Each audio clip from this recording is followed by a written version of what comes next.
Hi everyone, welcome to my channel. This is Suma. మీలో ఎవరైనా first time మన ఛానల్ని చూస్తూ ఉంటే తప్పకుండా సబ్స్క్రైబ్ చేసుకోండి. ఈ వీడియో వచ్చేసి బోనాల వ్లాగ్ అండి. మా చెల్లి వాళ్ళు బోనాలు చేసుకుంటే మేమైతే వాళ్ళ ఇంటికి వెళ్ళాము. అయితే టెంపుల్ వచ్చేసి వరంగల్కి దగ్గరలో ఉన్న వంచనగిరి గీసుకొండ దగ్గరలో ఉంటుంది. ఈ టెంపుల్ వచ్చేసి కోటగండి మైసమ్మ అంటారు. ఇక్కడ చాలామంది ఆషాఢంలో బోనాలు చేస్తారు. నాకైతే ఆషాఢం బోనాలు ఎక్కువగా తెలియదండి.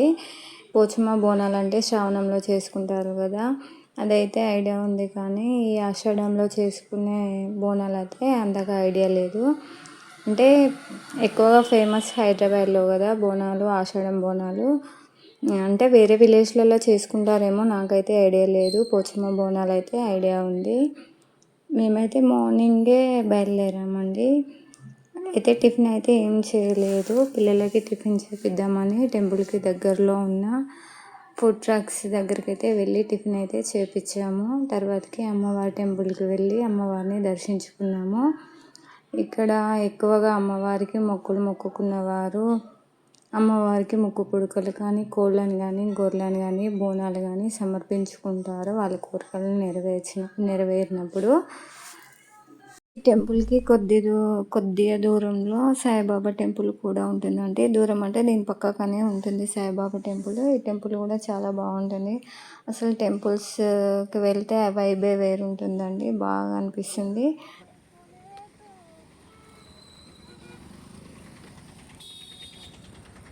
అమ్మవారిని అయితే చాలా బాగా అలంకరించారండి, నిమ్మకాయలతో, పూలతో. ఎంత బాగుందంటే చాలా నిండుగా కలగా ఉంది. ఇక్కడ పక్కన ఫోటో పెట్టాను చూడండి. నాకు కూడా ఎక్కువగా ఐడియా లేదు. టెంపుల్ లోపలికి ఇదే ఫస్ట్ టైము అమ్మవారిని చూడడము. చాలా అంటే చాలా బాగుంది.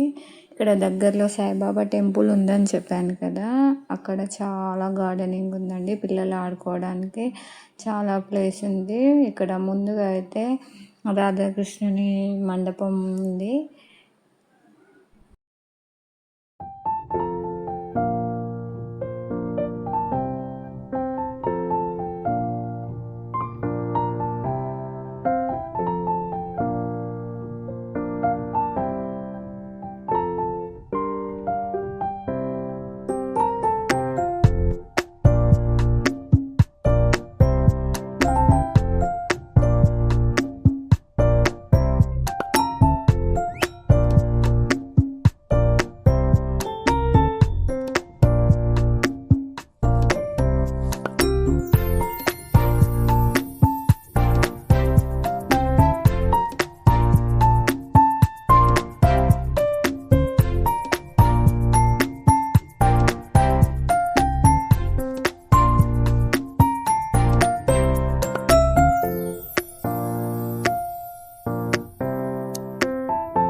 ఓకే అండి, మా పిల్లలు అయితే ఈ టెంపుల్లో చాలా బాగా ఎంజాయ్ చేశారు. ఈ వీడియో కనుక మీకు నచ్చితే లైక్ చేయండి, షేర్ చేయండి, మన ఛానల్ని సబ్స్క్రైబ్ చేసుకోండి.